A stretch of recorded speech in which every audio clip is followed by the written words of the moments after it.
not know this, but she's not just the Vice President of the United States, she's also the chair of the National Space Council. So she oversees the entire nation's space programs and efforts, whether we're talking about NASA, military, Earth observation for climate, all different types of things here. And she wanted to appreciate the work that you've done. And I want to read a letter that she has signed. There's a letter right there with her signature right at the bottom. And it says, "Dear Captain Glover, I send you my warmest congratulations on your historic achievement as the first African-American man to complete a long-duration mission on the International Space Station." And you heard he was up there for 6 months. I'm grateful we had the chance to speak last year while you were aboard the space station. So she actually did call him on board the International Space Station. Through your career of service as an officer in the United States Navy and as an astronaut, you have blazed new trails and served our nation admirably. And through your engagement with our nation's youth at the National Museum of African American History and Culture, you encourage and inspire the next generation of explorers. It's you all. As we embark on the Artemis program to return to the moon and onto Mars, your contributions to what we know about living and working in space will be crucial. You represent the best of who we are as a country, and I hope you take the tremendous pride in this accomplishment. I join your family, friends, and our country in celebrating you today. Sincerely, Kamala Harris.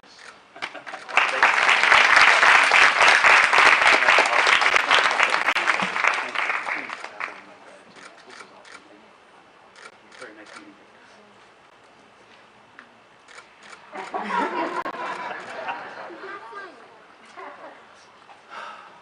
Wow. I love this place, but I love it even more now that you're all here. So thank you for coming today. And to all the teachers and parents, raise your hands. Raise your hands. Thank you for bringing all these students. Thank you. Give yourself a round of applause. All of you. I really appreciate and respect the time that we get to spend together. And I have children. I've got 4 daughters. One in middle school, 2 in high school, and 1 in college. If I let my hair grow out, you can see the gray hair. I've got an adult child. And so I really think a lot about who they interact with, who they speak to. And so I take this very seriously. The fact that you get to be here with me and I get to share some time with you is very special to me. And so I'm just grateful for you allowing me this time to share a little bit about my journey with you. So without further ado, we are going to get started. And so I'm first going to make an adjustment here because I want you to hear this as well as see it. And I want to make sure when we have audio.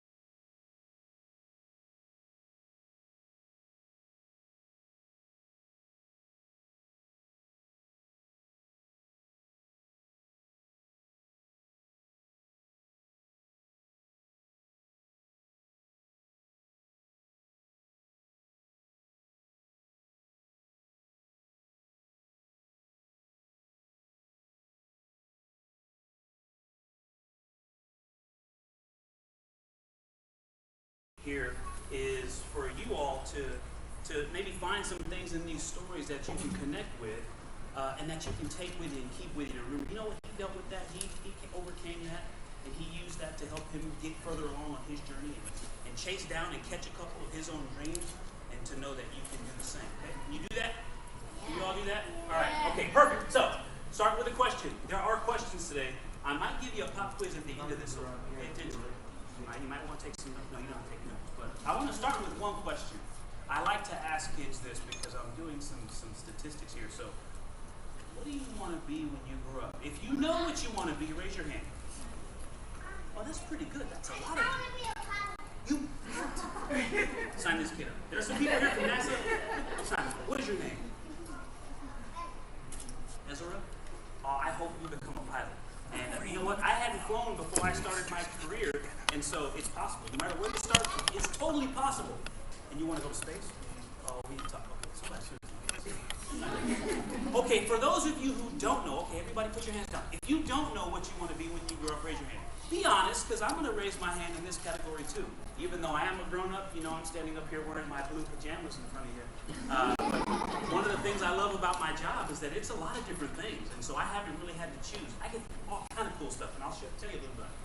So it's almost half. It's almost half. So I will tell you, when I ask this question, I ask it a lot, and I have found about half the students know, and a lot of times they say astronaut, maybe just because I'm here, they don't want me to feel bad. So I put a little more percentage on the side where this is the most common answer that I actually get.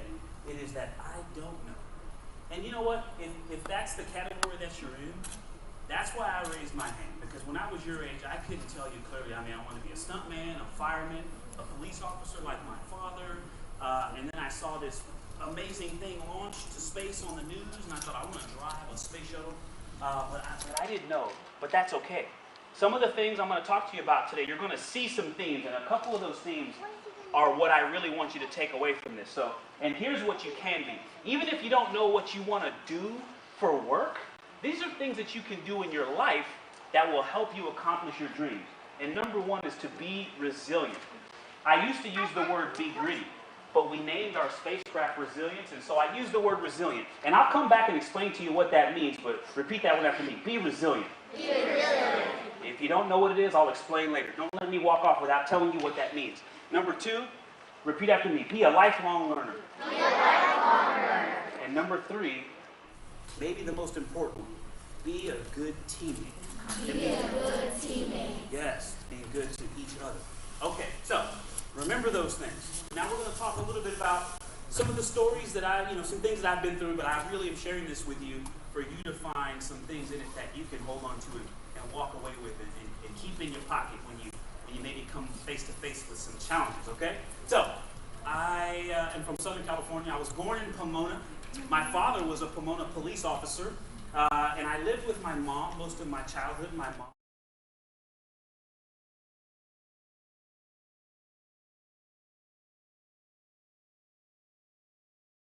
visit my dad, and I love showing this picture just because that's when I had hair like all of y'all. Now I'm older. I just have to look at that picture. I don't have it anymore. But growing up in Southern California, I loved things like my dad was a police officer. I loved fire trucks and race cars. I told you I wanted to be a stuntman and a fireman and a policeman. I didn't really know much about aviation, so I couldn't have said it like, tell me your name again. Ezra. I didn't have the wherewithal to say I wanted to be a pilot. But when I saw rocket launches on TV and I saw airplanes in movies, I was like, yeah, I would love to do that. And so I've always loved machines, especially ones that make a lot of noise and go fast. And I've also always loved sports. And so those are some things that are going to come up as I tell you some of my stories. So I'm going to tell you one story about 5th grade. In 5th grade, I had a teacher named Mr. Hargrove. Any of you in the 5th grade? If you're in the 5th grade, raise your hand. 5th grade was a really good grade for me. You like it? 5th grade is pretty good, isn't it? 5th grade is cool. Any 5th grade teachers out there? You listen up too. 4th grade? All the teachers. This is for you too. Mr. Hargrove was my MESA advisor and my science teacher. Now, I've always been a little talkative, if you can't tell. And I was a little talkative in my science class. And Mr. Hargrove pulled me aside one day and he said, you know, I can see the way you interact with these MESA activities. Like, we used to build bridges out of popsicle sticks and balsa wood, and we would make cars that were powered by a mousetrap, and it would make it go, and we'd have a competition to see who could go the farthest. And I love that stuff. I told you, I love machines. And he said, you know, if you really work on the science and math, you might make a great engineer one day. And I'm thinking to myself, did you see what just popped up on the screen? Normally there's sound with that, and it makes a big choo-choo train noise. But what was it? Say it again.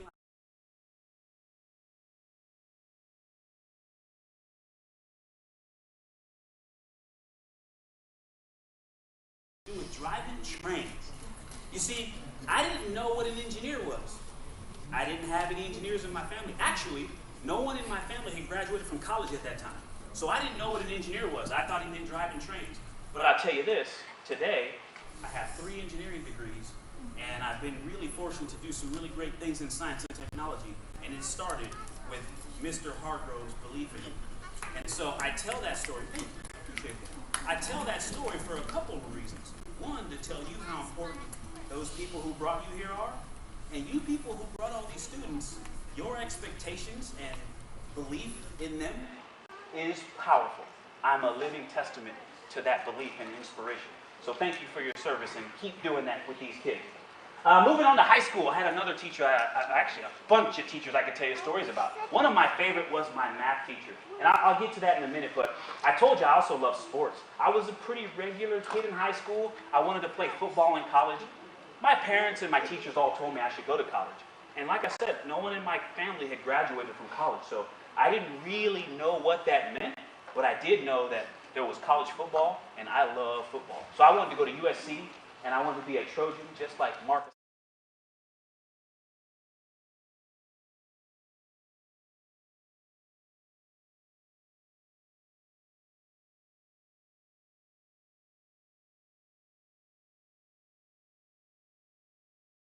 And I was working on a problem one day. I had a teacher, Mr.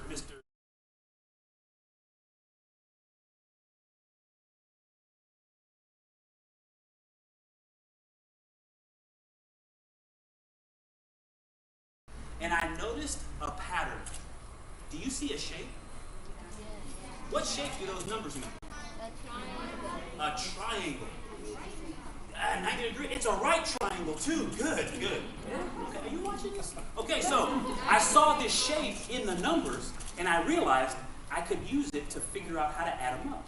And to find the area of a triangle, you make it into a rectangle and cut it in half. So anyway, long story short, I figured out something.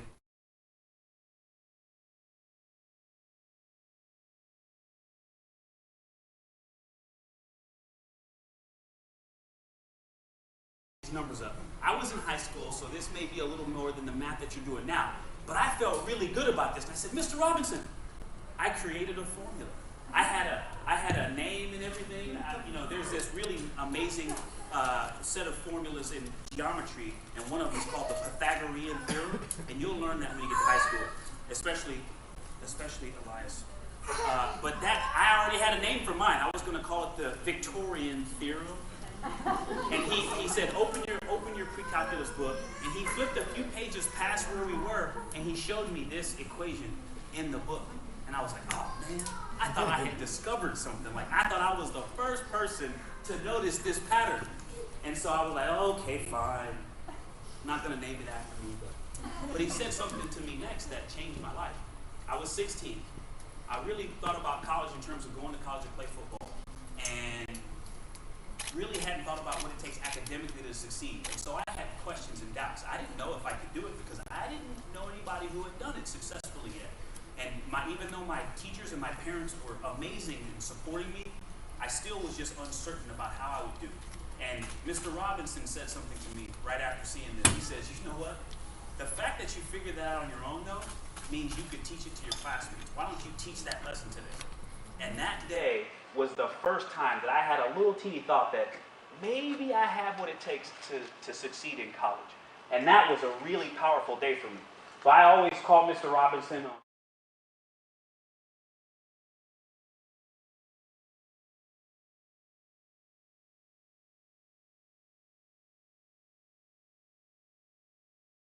Football. I did get to wrestle in college, but I went to Cal Poly San Luis Obispo, and I spent 4 years there. Had a great time. Like I said, I played sports, I studied engineering, and I also had a great time going out, and I was in Mesa in 5th grade, and now I got to be a Mesa tutor.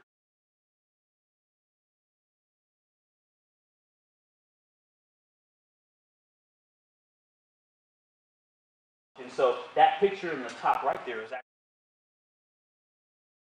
wife, Deanna, and we would go to schools, and this one you see, we're talking about leverage and the power of leverage, but how to make mousetrap cars go farther and faster. And so, but anyway, had a great time in my days at Cal Poly, and graduated. That's a picture of my mom and my little brother who just became a father. He's not really little anymore. That was a long time ago.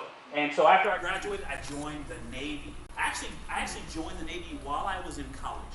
And if you have some questions to that some more, how that happened. But I joined the Navy and been able to do some really amazing things. I got commissioned in 1999. I got my wings of gold. That's my dad putting my wings on me in 2001, about 2 years later. And then I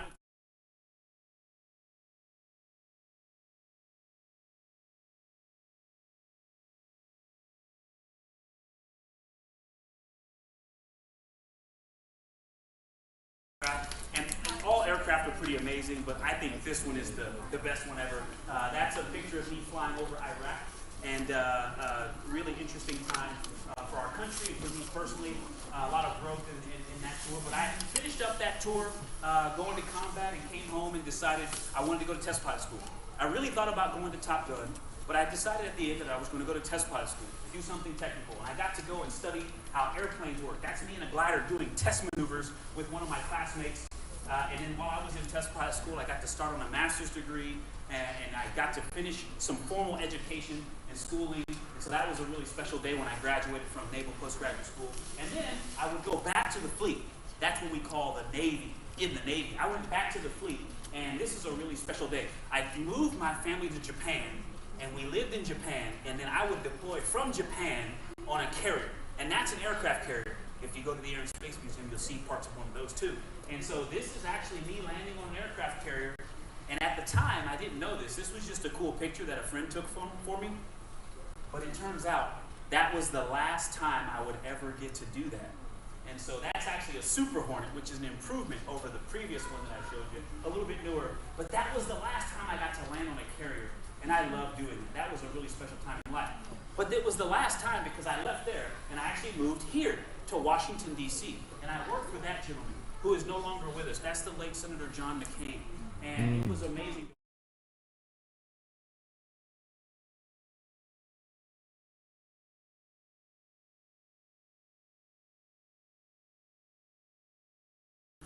Another one of my heroes, Congressman John Lewis, who is also no longer with us. But being around people like that, it was a really special.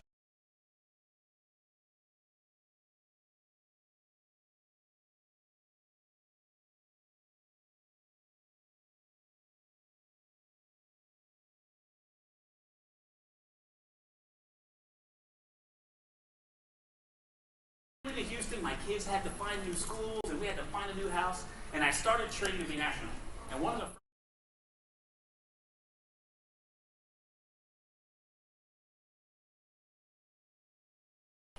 because we have to learn Russian, because half of the space station is made by Russian aerospace companies. So that says my name is Victor. You can't read that? It's Меня зовут Victor. It's pretty simple. I speak a little bit of Russian because all of us have to learn Russian because Some of us fly to space. we have to be able to read those manuals that are written in Cyrillic. And the buttons in that spacecraft are written in Cyrillic. And so we have to be prepared. And so all of us study Russian. All of the Russian cosmonauts study English. And then the ones that speak other languages like French or Japanese, they have to learn both English and Russian. They have it the toughest. We also have to learn about the International Space Station. This big old machine that is really complicated and made of lots of parts. We have to learn how to fix it. That's my classmate, Andrew Morgan. He's an Army doctor, and I'm a Navy pilot, and we're both fixing the telephone right there. And that's because when you go to space, do you think we can just call somebody if the telephone breaks or the toilet breaks? Do you think we can just call a plumber to come fix it? No, because we're up in space, so we have to fix it ourselves. And so we learn about the International Space Station system, and we also have this really cool robotic arm. Have any of you ever seen our big robotic arm on NASA TV? We have, what? Oh, it is really cool. It's made by the Canadian Space Agency and one of their corporate partners, MBA, and it is a really amazing piece of technology.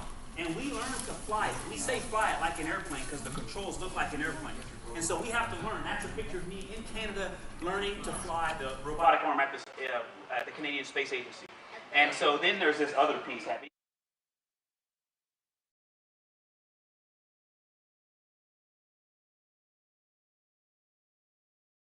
Why is there water? We train in this big pool because it can help us simulate weightlessness like we'll be in space. So that's called the Neutral Buoyancy Lab, and we put on the same spacesuits that we go to space in.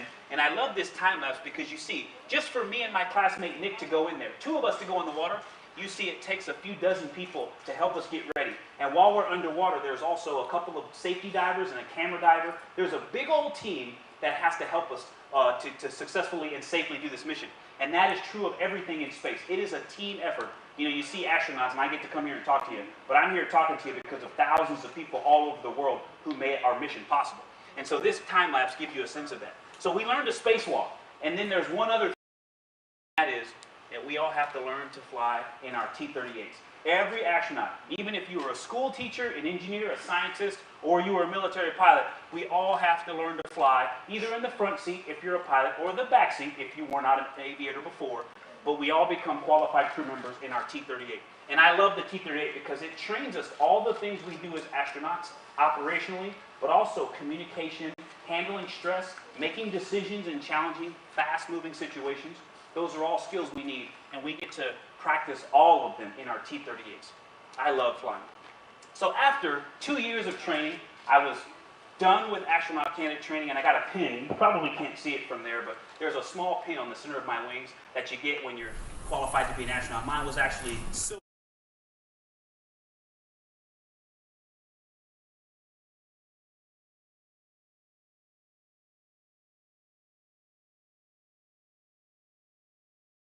The first high-resolution images from the New Horizons mission, which I think really is an example of that vision, because before this, humans had never seen those bodies up close. You guys know about Pluto? You've heard of Pluto, right?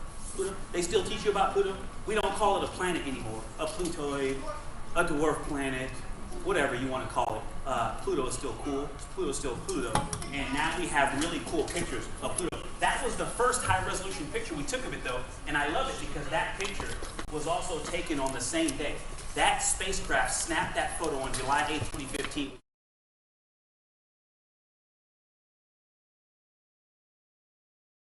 Over astronaut pin on. That's the day we got our pins. So it's a very special day for me for two reasons.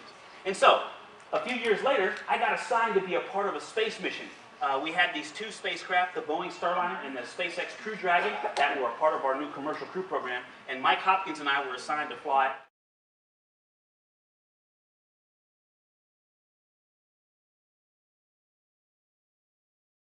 and JAXA astronaut Soichi Noguchi, my brother that we call the Master.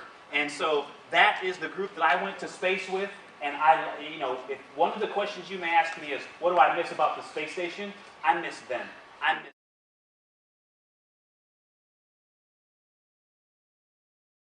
And so we had the privilege of launching from Kennedy.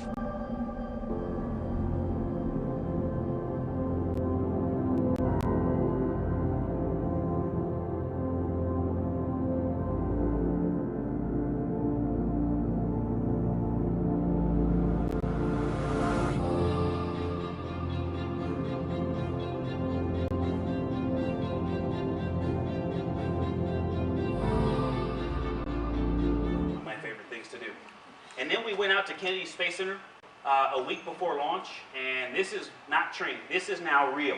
We are preparing to go to the rocket, and it was on November 15th, and that's Mike and I looking up at the rocket, and it's nice because we walk out there at daytime, but this is just prior to sunset. And so by the time they were done strapping us in, it had become night.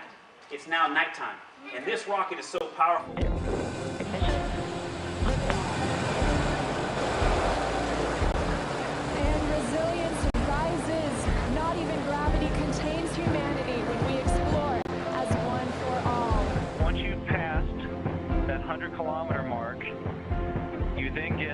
Took in the capsule. After we safely got to space, Mike, my commander, gave me my gold astronaut pin, because once you go to space now, you get a gold astronaut pin. 100 kilometers, congratulations.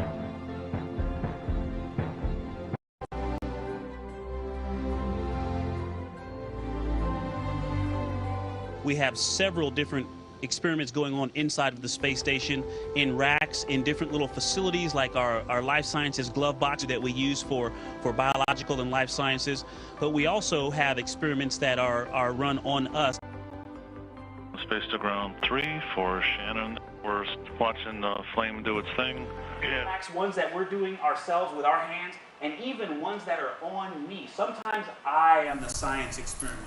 And so you get to see a smattering of our different examples of our different science activities on board the International Space Station. One of my favorite experiments I got to do was called food physiology. No, why? What's my favorite? Eating food. Because they gave me a lot of food to eat.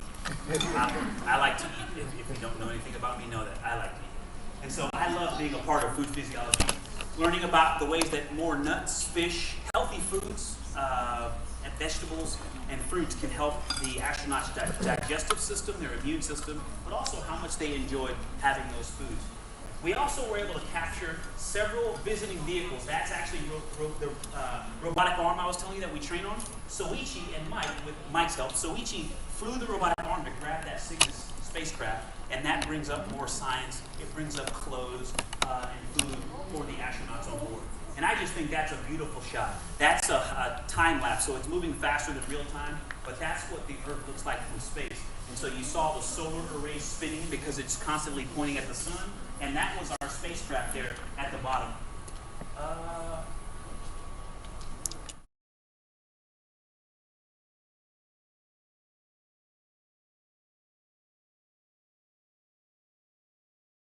Spacewalks. This is one of the most interesting things on the International Space Station. While I was there over a period of 45 days, about a month and a half, we got to do 5 spacewalks. And I went outside the space station on 4 of those. And this is Shannon getting our suits ready, putting new cameras on, getting the water charged up into our suits. And then this is Soichi and Kate putting Mike and I in the airlock. And doesn't that look cool that people can just float around and you can just move them? That's so cool. I miss being able to fly like that. You know, like Superman, or maybe you're too young to. Iron Man. Who can fly? What characters can fly today in cartoons? Iron Man. Who else? Thor. It was great to be able to fly like those people. I miss that. And that. Look. That.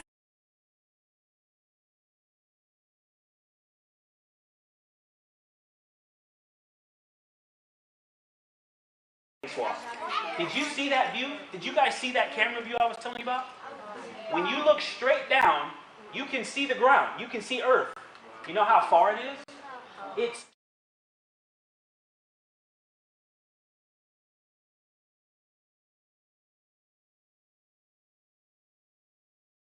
I wasn't looking down at the ground because I didn't know what that was going to feel like.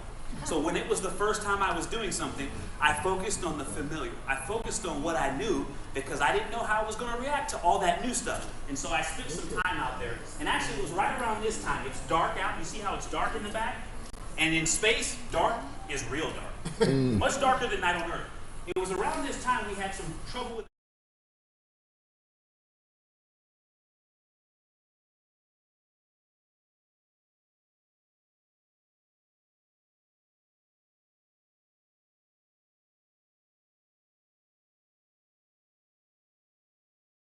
under the station by myself in the dark, and I had to throw that that cover out into space. Now don't worry, it is temporary space junk, but it's not going to stay there forever. It's going to come into the atmosphere and then burn up, and then it'll be gone. And so it's not going to come back and be in the way of our space station. So those are some unique things we got to do outside on our spacewalks. Upgrading the solar arrays, finishing our upgrades for batteries. We had new rechargeable batteries put on there, and adding a new antenna to the European laboratory. All really neat things that we got to do. And I told you, I love machines. So going out into space and being able to bolt things together it was a lot of work, but it was fun work. And I told you,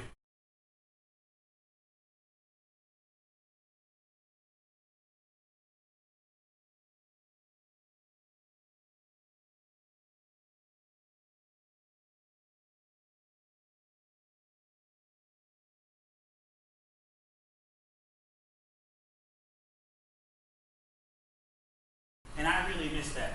And I don't know if any of you, watch the news or you hear your parents talk about what's going on in the news. There are some really challenging things going on in the world right now. But I'll say this, if you are aware of some of the challenges that are out there in the world right now, I do wish that our countries got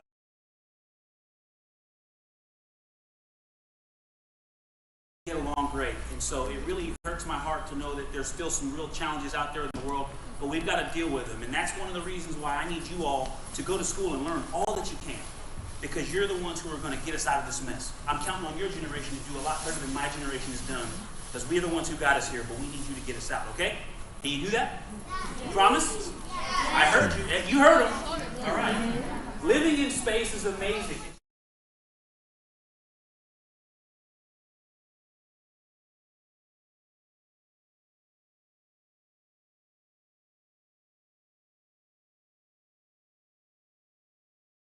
Because because if I tried to run on a treadmill without it, I would float away. So we strap ourselves down, and it bungees us down to the treadmill. And I love exercising in space. Was maybe more fun than any other scientific experiment that I did.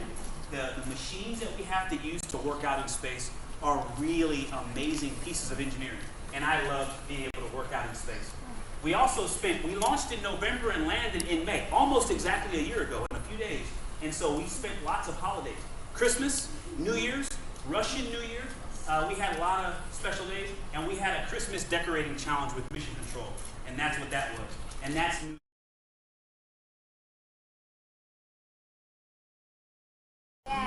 really special. We had a really amazing time up there, and that is what I missed the most, was just the everyday life. Because even though we work up there, that's our office, it's a laboratory, a manufacturing facility, an outreach facility, and a laboratory. It was also our home while we were on the mission.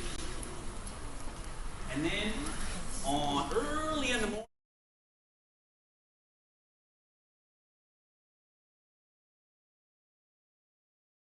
so that another SpaceX Dragon could come up and dock to the space station and bring our friends on Crew 2. And that was actually really good for us because we got to practice putting on the suit and moving the spacecraft away from the International Space Station, and we relocated it. We had a change of command where Shannon, the first Houston native to command the International Space Station,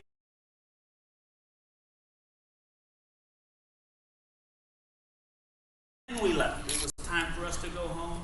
And so we undocked from the International Space Station, did some depart burns, and got away from the station. And on the way out, we took some really great pictures of the ISS. And then we had our undock, which looks like this at deorbit. And then we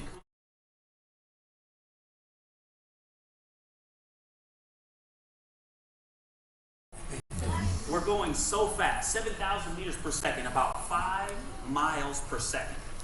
5 miles per second. So when we hit the atmosphere, rub your hands together. Take your hands, put them together, and rub. What's happening? What do you feel? What do you feel, though? Yeah, it's making your hands warm, right? Your hands are moving about 30 miles an hour. Stop. You guys are good at following directions. So we were going so fast that the air would just vaporize. It would turn into plasma, and then we were out of communications for about a minute. And then we came out of it. We got communication. Those pulled out those 4 big parachutes, and we glided down to a gentle stop in the ocean.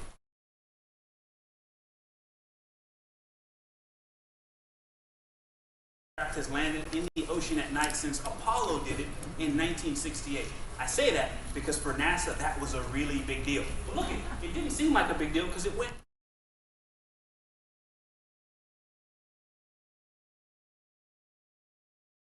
for almost 6 months, and everybody felt great. You see my commander Mike doing his happy dance, and you'll see lots of smiles from the crew. Everybody felt great. We were all healthy.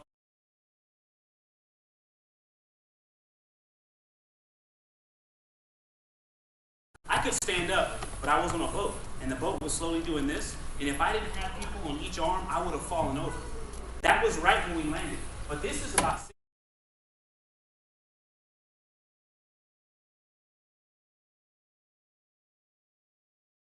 We were back with our colleagues and our families.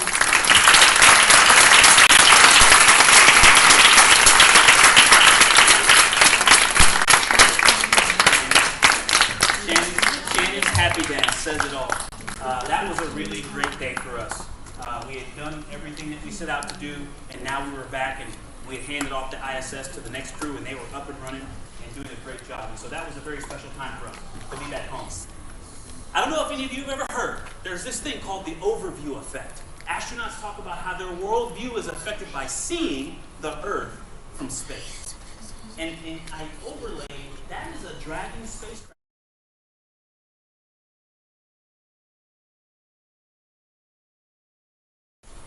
That's my college advisor and professor. That's my great-grandmother. That's my mother and my little brother.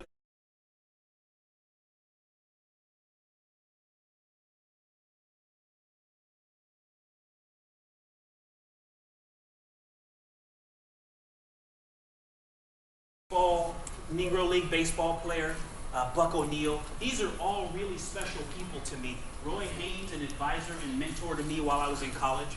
And the thing I want to say, the overview effect is powerful. It is how you see the world and how we're all connected and how we all ride on Earth. It's like one giant spaceship that we share together.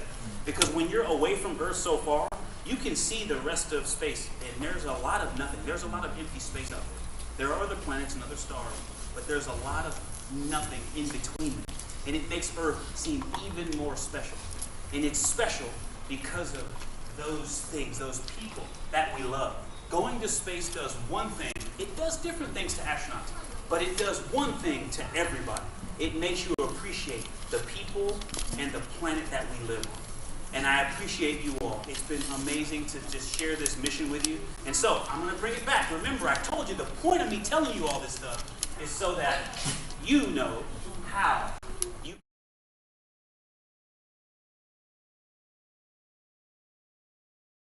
when you grow up. These, I think, are going to help you on the journey of life no matter where you want to end up. And so, we talked about being resilient. Do you know what that means? If you know what resilience means, raise your hand. Good. I'm glad you don't know, so I'm going to explain it to you. These are my words, but I encourage you to go get a dictionary and look it up for yourself. Resilience, hey, has COVID been easy? Has this pandemic been easy on you all? No, it has not been easy on any of us. But have you still been able to be around the people you love? Yeah. Have you been able to go to school? Yeah. Have you been able to play with your friends? Yeah. Have you been able to see them, even if it was over the phone or the screen? Yes? Yeah. So, Have you grown throughout that process? Yeah. Even in the face of this pandemic, you still grew. That's resilience. It means when you're faced with a challenge, you don't just get through it. It's important to know how to do that. But you can actually get better because of the challenges. And so that's what it is. It's about working hard, not quitting when you face obstacles. And you know what the biggest obstacle you'll ever face in life is? Anybody guess? What do you think it is? Life. Did somebody say life? life can be challenging, but it's the biggest challenge when you decide it's too challenging for you. So the biggest obstacle you'll ever face is yourself. As long as you don't quit, life will not knock you down, or it may knock you down, but you decide to get back up, and you keep getting up. So it's not quitting in the face of obstacles. And listen, some of you say, I want you to start thinking about this now. Talk to your teachers about this. You need to get comfortable being uncomfortable. Okay? These things are all connected. I'll explain some more if you want to ask me some questions about that too. But you don't get to the point where you can go live in space by doing things that are easy. You don't get to the point where you can fly jets 3 times the speed of sound, or where you can do surgery on very small parts of the human body and know that that person is going to be okay when you're done. You don't get to the point where you can design really special machines that can keep the lights in a building on or keep the air at a comfortable temperature. If you want to work in the science and technology field, you're going to have to push yourself to be the best you. And it means getting comfortable, being uncomfortable. The first day I sat in calculus class, I was very uncomfortable. But I'm glad I stayed in until the end. The next one is being a lifelong learner. And that is taking the things you learn in the classroom, but also connecting them with what you learn here in your community. These great museums. It's learning in your church, in your youth programs, at the Boys and Girls Club or the YMCA, and combining all of that stuff into what you walk around with in your head, in your heart, and what you can do with your hands. You learn some skills, you learn some things, and you put them together, and you train your heart, and that's what you walk around with it. Being a lifelong learner is appreciating both the in the classroom piece, but also out in the real world, and combining that education. And one thing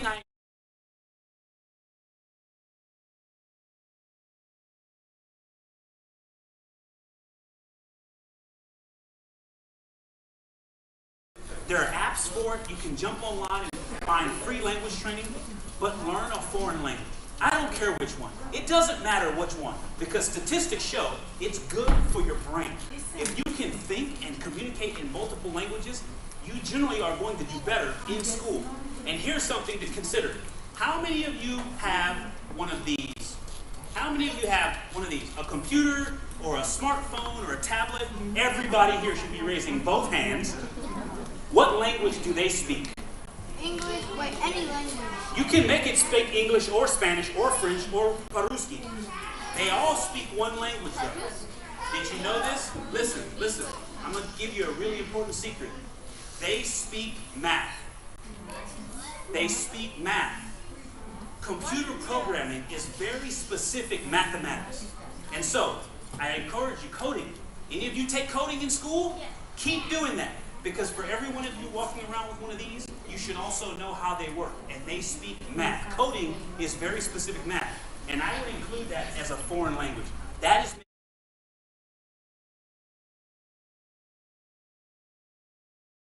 let you down.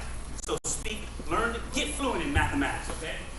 And hey, because you guys are still in school, teachers, parents, the power of reviewing, if you can just take 5 minutes to 10 minutes a day in every class that you're in, and maybe at your level you're in one class all day or one or two, when you get to high school, you're going to be in 5 or 7 classes, and in college, you might be in a different class every day, every hour. If you can just take 5 minutes a day to 10 minutes and review, one important thing for me in college, I had to do that because my handwriting is terrible. So if I took notes for a whole semester, and then I went back to study my notes at the end, I might not have been able to read my own handwriting. That would be bad, wouldn't it? So if you take 5 to 10 minutes to review everything that you're learning on a daily basis, you can make sure that you can read your own work. But more important than that, you get into a habit of making sure that you understand what you think you understand. And if you don't understand it, I wrote that down, but I still don't get it. What do you think you should do? Ask the teacher. So you show up to class at the beginning and you say, Mr. and Mrs. So-and-so, I have a question from yesterday. And you're already prepared instead of waiting until it's time to get ready for the test. That review can be the difference between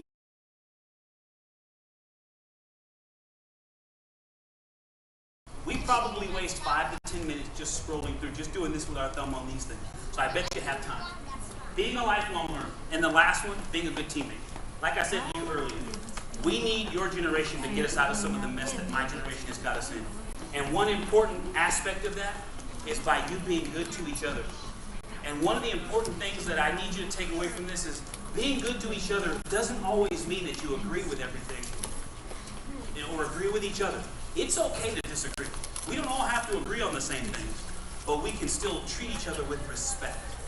If your teachers have talked to you about civility, etiquette, those might seem, people use the term soft skills when they say those things. I don't think those are soft skills. Those are the skills that sometimes create the big conflicts that we use our hard skills to fix.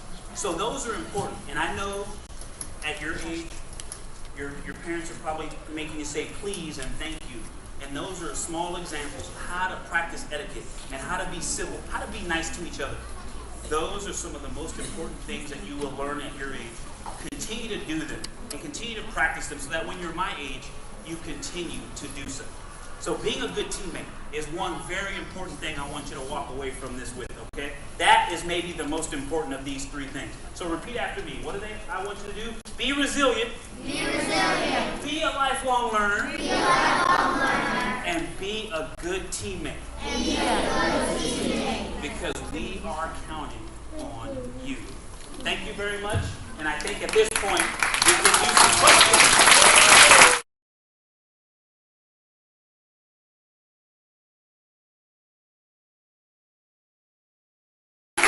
So it is now time for my favorite part of the show, Q&A. So, but the thing is, I misplaced my questions. Wait a minute. I think I've got some things here. These Q&A. Hey, how'd you get those? It's two-sided. There's a lot of questions. Wait a minute. There's some more. You want all those? Thank you, thank you. So my first question, Victor, is why do you have so many pockets on this flight suit? And how many do you have? Well, let's see. Count them. Can we count them up? Let's see. 1, 2, 3, 4. That's 2 pockets. 5, 6, 7, 8, 9. 9 pockets. So why do we have so many? In airplanes, you might need to take checklists, publications with you, maps, other hardware. And so when you're sitting in the cockpit, it's important that you have pockets that you can access easily. So they tried to locate them so that you could use them while you were flying. And that's why we have so many. Thank you. This next question comes from an 11th grader from Alabama at Baker High School. What extracurricular skills and knowledge do you think future astronauts will need to further explore the moon and make it to Mars? Great question. What was the name? Was there a name? There was no name for this. Okay, that is a great question. And listen, my answer is all of them. What extracurricular activities do astronauts need to have? All of them. If you like gardening, if you like puzzles, if you like math, if you like sports, all of those things are going to matter. Exploring other planets is going to take mental, physical, and emotional and spiritual toughness. So all of those things that you're engaged in now that you consider extracurricular activity, music. Hey, listen, when we go to another planet, we're going to be there for a long time, or on the way there and back for a long time. Do you know how long it takes to get to Mars? With current propulsion technology, if we took a trip to Mars in the near future, how long would it take? Sir, what's your name? What's your name? Carlos? How long would it take us to get to Mars? How long?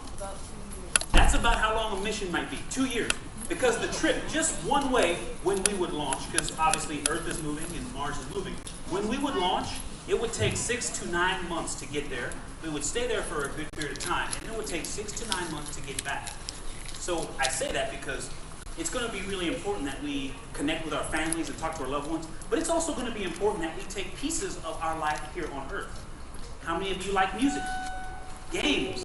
We're going to need those pieces of our culture. So extracurricular activities, I mean, if they're healthy and productive, I think all of them are going to be important. Learning a foreign language, like I talked about earlier, taking care of your body, being healthy in sports, especially team sports. I don't think there's one extracurricular activity out there that is not good. If you're into something like Boy Scouts or Girl Scouts, scouting teaches you lots of different things, from how to tie knots, engineering, and the different types of engineering. Those are all great extracurriculars. Thank you. How are you all training and preparing for the Artemis missions where you are going back to the moon? So we are going back to the moon, and when we've been before, and that program was called Apollo, and now we're going back to the moon to stay, and our program is called Artemis. And so Artemis is in its early stages. We're developing the hardware to go back to the moon. The big rocket that you may have heard was out there on the launch pad, and then we've got a spacecraft, Orion. The rocket is called SLS, the Space Launch System, and we're working on a lunar lander to be able to get us from lunar orbit, circling around the moon, to landing on the surface. And our partner SpaceX, we're working on turning Starship into a moon lander. And then there's also an outpost near the moon that will be like a space station that we're calling the Lunar Gateway. And all those pieces are being developed or built now. And so we are starting, our training is really now working with those companies to help make sure that hardware works for the people who are going to be living it. But we also are starting to put together the plans for the actual training programs when we assign those crews. And they're going to have to do some of that same stuff that we saw there. There may be language training because the crews could be international. There will be systems training, like we studied International Space Station systems. There will be, rocket systems, spacecraft systems, lunar lander systems. We're going to have to focus on geology and studying our Earth, because that's the basis for the science that we're going to use when we study the moon, those processes that have happened up there.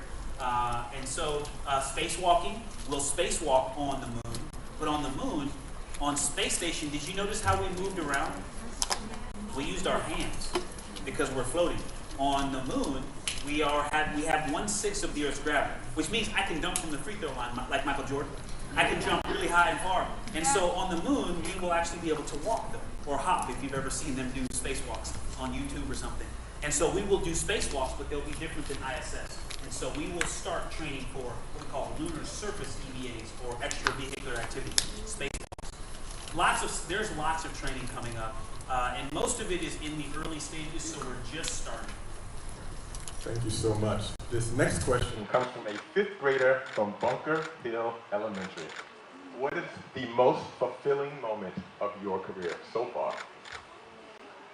Wow, that's a big one. The most fulfilling moment of my career so far. Wow. I have to say, landing from that mission. Once we were safely in the water and they pulled us out of the capsule, there was a camera there, and I looked over at that camera and smiled and gave a thumbs up. That moment for me was important because I knew my family was watching, and they were, they wanted to know, is he okay?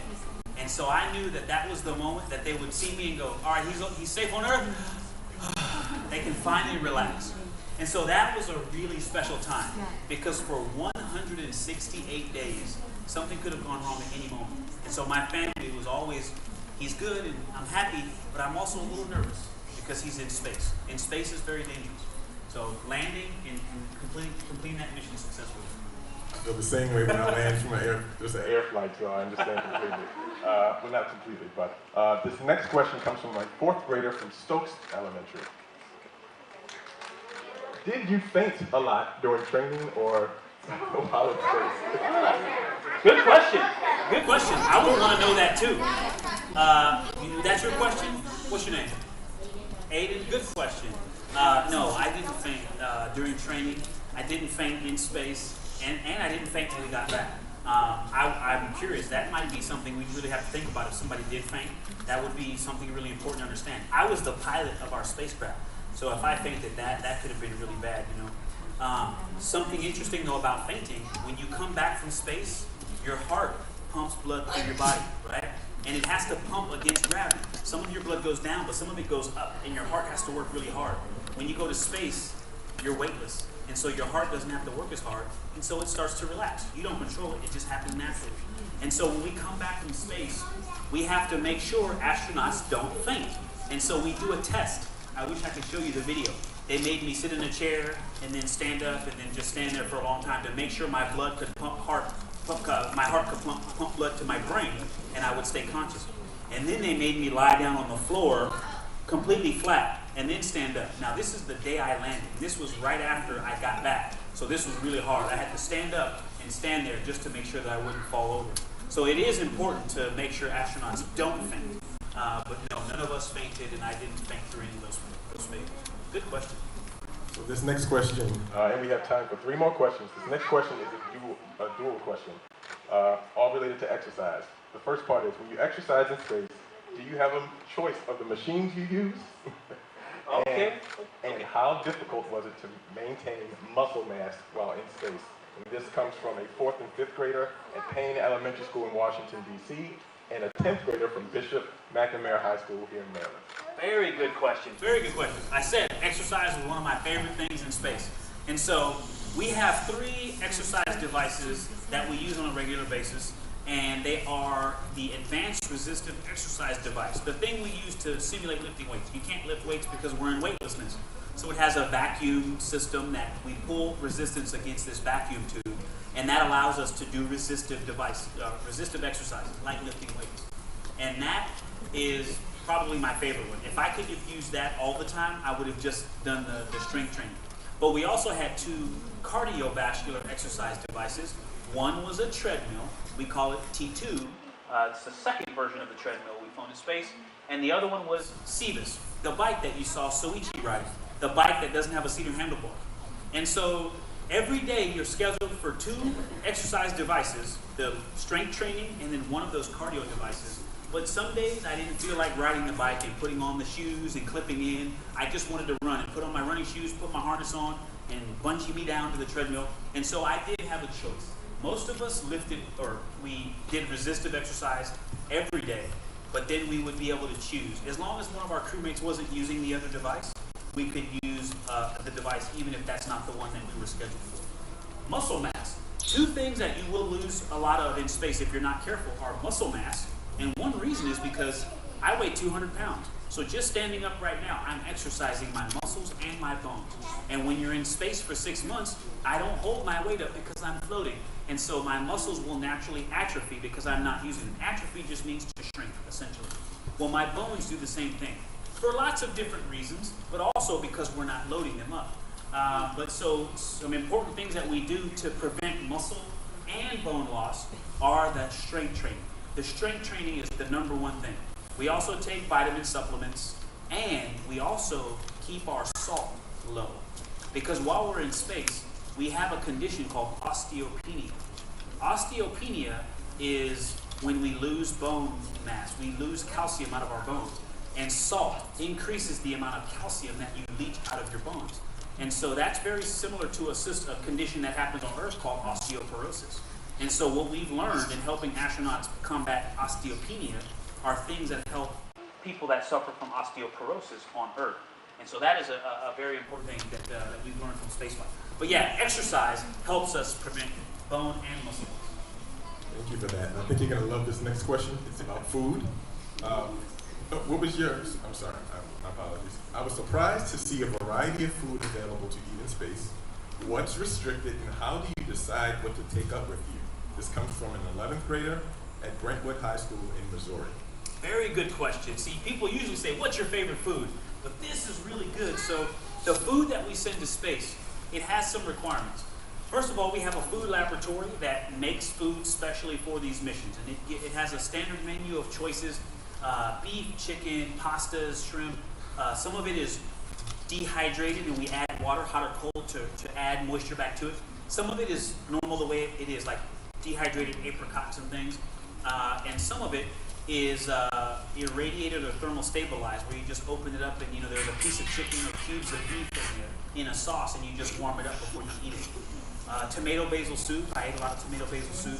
And so all of those things though, they have to be in packaging that is safe to be on the space station. And they also have to be able to stay on the shelf in boxes and packaged up for years.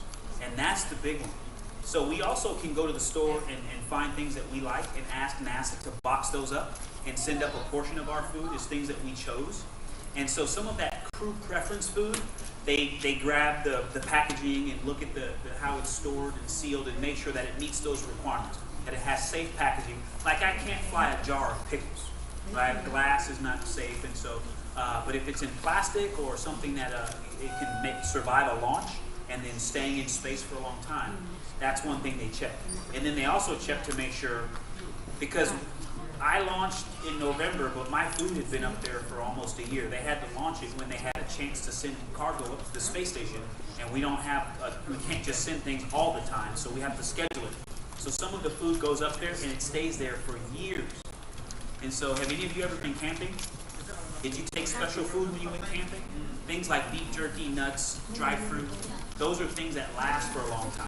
Or like pickles, pickled okra, those are things that are being preserved and they last for a very long time. And so we have to make sure that our food meets certain safety and quality standards. And so, yeah, that's a really good question. I don't get asked that a lot. I thought so as well. Very Now, good. time for the last question. All right. In 30 years, space travel looks like what? You. Space travel looks like you in 30 years. I could say a lot about machines and missions and where we're going, but the most important thing I can say to that is that space travel in 30 years looks like you. And that is maybe the most important mission that I have, is to make sure that that's the case. So thank you. Let's give this number another round of applause. We want to thank all of you who are here with us. Bancroft Elementary School, Bunker Hill Elementary School, and Stokes Elementary School. Thank you for being here. And also, we want to say goodbye to our visitors who have joined us virtually on the camera. So let's say goodbye, and we will see you all next time.